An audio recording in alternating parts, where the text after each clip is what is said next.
Hello Cobra Kai fans, I am Matt and I'm going to be reviewing all 3 seasons of Cobra Kai. What is the show about? And it is about, based from the Karate Kid films, where we have the school bully against the boy that's, he's just like a normal boy, he's a poor boy, he's come to the school, he fancies this girl, but it turns out the girl is the baddie's girl. So they have a fight and then, obviously the baddie's got a group and they beat him up and they bully him, and then a big tournament happens and the guy they wouldn't expect beats the bully. Boom! And then Cobra Kai comes along. Cobra Kai was the dojo name from the Karate Kid. And as a whole, I absolutely adore this series. It has got everything. Nostalgia, it has that in a way. We get that 80s feel, while also it drags itself into the 21st century. So it's not like another Karate Kid movie. It is in the 21st century. You do have youngsters in, the language, the action, but also some of the locations, the characters, some of the karate moves, and mainly the locations actually, and the props.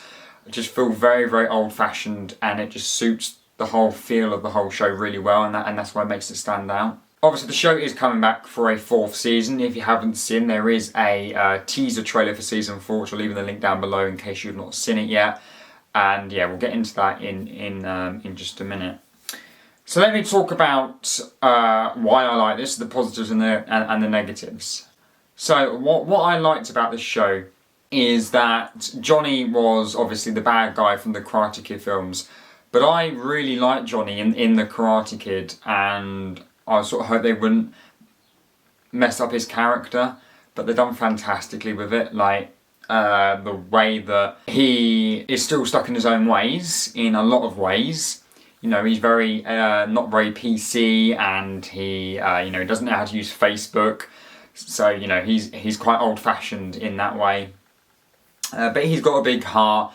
And over the seasons we learn that actually he's a really, really good guy and he's on for the good side. He still isn't for Miyagi-Do karate, but as we know, Kreese, who just sort of goes the completely far end of the spectrum, and Johnny's sort of trying to get around there in the middle. So you think that's Daniel LaRusso on the left and John Kreese on the right. And I'd probably say Johnny is probably in the middle, bit more towards Kreese, but as I said, nowhere near as extreme as Kreese's views are. And that's why I really, really like Johnny. And he's always battling with it, and then his students always battle with it. Miguel has the battle, and obviously by the end, a lot of everybody comes together and they join LaRusso. So in terms of what I'm looking for season 4, it links into that really. I'm looking forward to the chemistry between LaRusso and Lawrence actually teaching together. We know what they're like. Friends is a strong word, as just people together, as 2 guys together, but teaching students, they'll have different ways of teaching, they'll probably get angry with each other, and I feel like it's made up for quite a fun season 4. But also I'm quite glad that Terry Silver's coming into season 4 with Kreese, so we sort of get that, the 2 big guys against the 2 big guys. Kreese has sort of not really had anybody, his team's sort of been quite weak, and now he's lost people like Hawk and people like that. But now he's got Terry Silver, and obviously he's got Robbie, Johnny's son, which is like his main weapon to Johnny. He can really use that in the 4th season. And obviously Tori is a fantastic character as well. Her and Sam's battles are a great watch. So that's what I'm looking forward to season 4. I love the fights, but this also fits into one of the negatives of Cobra Kai.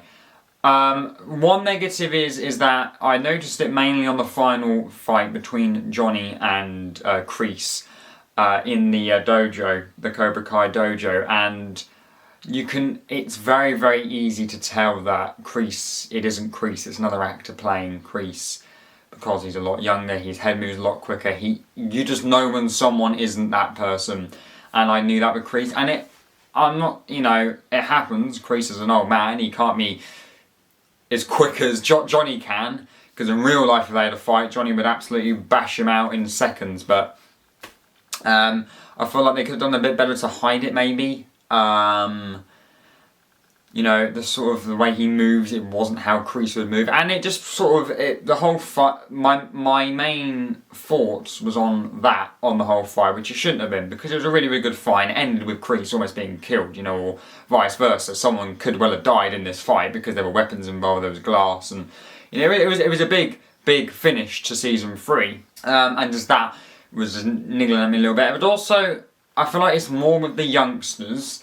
The fight scenes I feel like are very long, and they get a bit silly after a while. I'm especially referencing the school fight, the season 2 finale. It went on for probably a good 10-15 minutes. There was a lot of different fights, a lot of different, you know, rivalries going along with different people, but it was the same sort of thing. It ended obviously with a bad injury for Miguel, but still, again, I started just going, oh gosh, you know, can we just finish now because something just happened after about 5 minutes. So yeah, that's mainly negative, but saying that I did enjoy the fights, and it brings action to it. And I love the flashbacks we get back to the old Karate Kid films. Again, it just hits you more of that 80s sort of vibe that we're actually seeing stuff from the 80s on our screens, and it just reminds people if they haven't seen that sort of stuff before.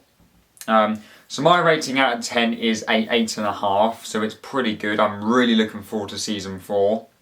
And overall audience rating, I'll probably give it a 77 out of 100, mainly because Cobra Kai is very popular on Netflix. Yes, let me know what you thought about Cobra Kai all 3 seasons, and I'll see you on the next video. Bye everybody.